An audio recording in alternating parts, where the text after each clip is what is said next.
দেখুন, এই মেয়েটি তার স্বামীর কাছে যাচ্ছে পানি নিয়ে অনুমতি নেওয়ার জন্য, সে তার বাপের বাড়ি যাবে। এমন অবস্থায় স্বামী শুয়ে আছে। স্বামীকে এক গ্লাস পানি দিয়েছে মেয়েটি। পানি দেওয়ার পর স্বামীকে আস্তে আস্তে বলতেছে, আমি তো বাপের বাড়ি যাব, তুমি কি আমাকে অনুমতি দিবা? অনুমতি নেওয়ার জন্য এমন একটি বউ সে তার স্বামীর কাছে গিয়েছে অনুমতি চাওয়ার জন্য। স্বামী পানি খেয়ে ঠান্ডা হওয়ার পর চিন্তা ভাবনা করে দেখতেছে, ঠিক আছে তুমি যাবা, সমস্যা কি? সমস্যা নেই, তুমি গেলে আবার চলে আসবা তাড়াতাড়ি। স্ত্রী অনেকক্ষণ দাঁড়িয়েছিল। দাঁড়িয়ে থাকার পর স্বামী বলতেছে, আমি তো অসুস্থ, তুমি যে আমাকে ফেলে চলে যাবা, আমি থাকবো কিভাবে? এমনটাই বলার পর শেষমেশ সেই স্বামী রাজি হয়। হেসে দিয়ে বলতেছে, ঠিক আছে যাবা।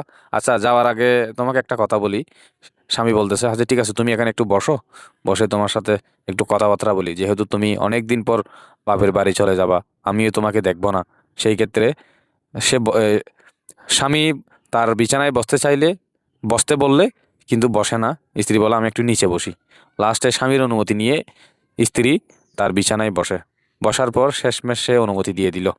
আর এমন করেই হচ্ছে ঘরের সংসার ঠিক করে স্বামী স্ত্রী দুজন।